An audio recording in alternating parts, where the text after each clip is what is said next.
Sénégal, bonjour. Affaire des factures dues à la Sénélec, Touba réagit tout haut à la une de la tribune. Le journal du groupe des médias renseigne en effet que le khalife général des Mourides nie toute dette envers la Sénélec. D'où le titre qui barre ce matin la une de la tribune, à savoir haute tension entre Sénélec et Touba. À Touba, c'est le maire Aboulahad Ka qui, par la voix de son chargé de la communication, brûle et même crame la Sénélec. En clair, la mairie de Touba révèle que la Sénélec, qui réclame à la ville sainte plus de 2 milliards, doit à la commune beaucoup d'argent, voire trop d'argent, à travers des factures datant de l'ancienne communauté rurale, explique la tribune. Comme pour le journal d'indiquer qu'à Touba, on considère l'histoire de 2 milliards de factures impayées et réclamées par la Sénélec comme des balivernes. Dire des balivernes, Diop Decroix Mamadou se l'interdit formellement dans l'Observateur l'Obs. Le journal du groupe Futur Média souligne les propos du coordonnateur du FPDR Mamadou Diop Decroix, à savoir l'opposition va présenter une candidature plurielle mais contrôlée. Et c'est en refusant catégoriquement de se contrôler que Mamadou Diop Decroix, dans les colonnes de l'Observateur l'Obs, crible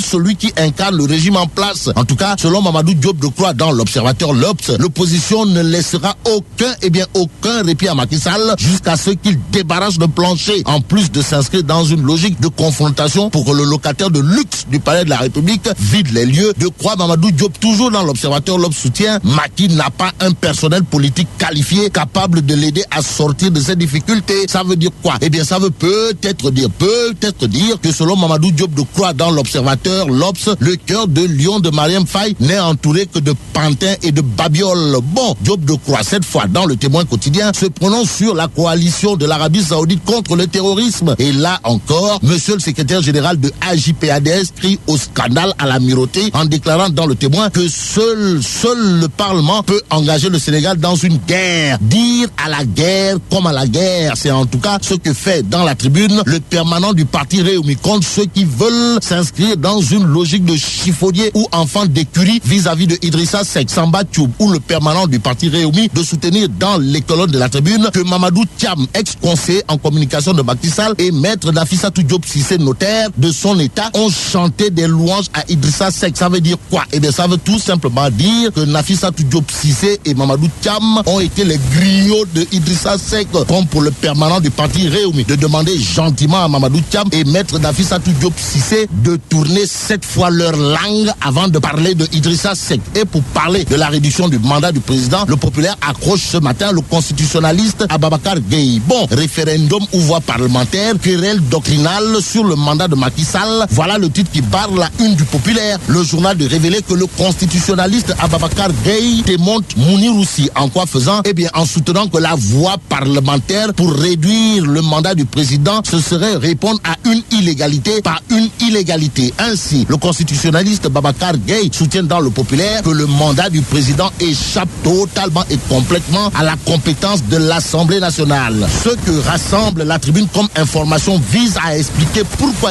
pourquoi Macky Sall est acculé au sujet de la tenue du référendum, la réforme des institutions et la gestion vertueuse.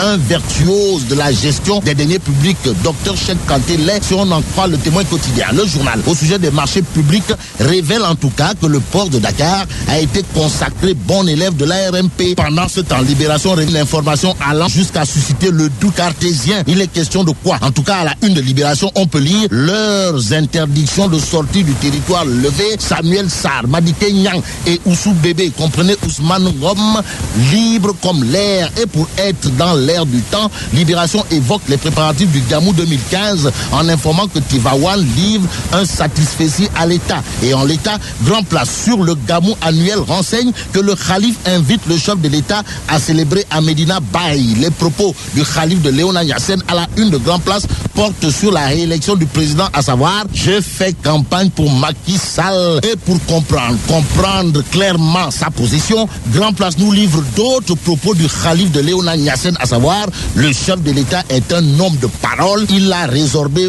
5 doléances ». Pour l'instant, Réumi Quotidien nous livre les 100 bases libérales dans le maquis. Il s'agit de qui? Eh bien de Fatou Taya, Maïmouna Ndir et Safietou Diop, présentés ce matin comme du menu frétin, politiquement parlant, par Réumi Quotidien. Terminons avec l'As Quotidien qui révèle une information aux allures de bombe à fragmentation, à savoir l'école polytechnique de Thiès fermée à cause d'une grève sans préavis des élèves ingénieurs, explique l'As Quotidien. Alors, est-ce logique?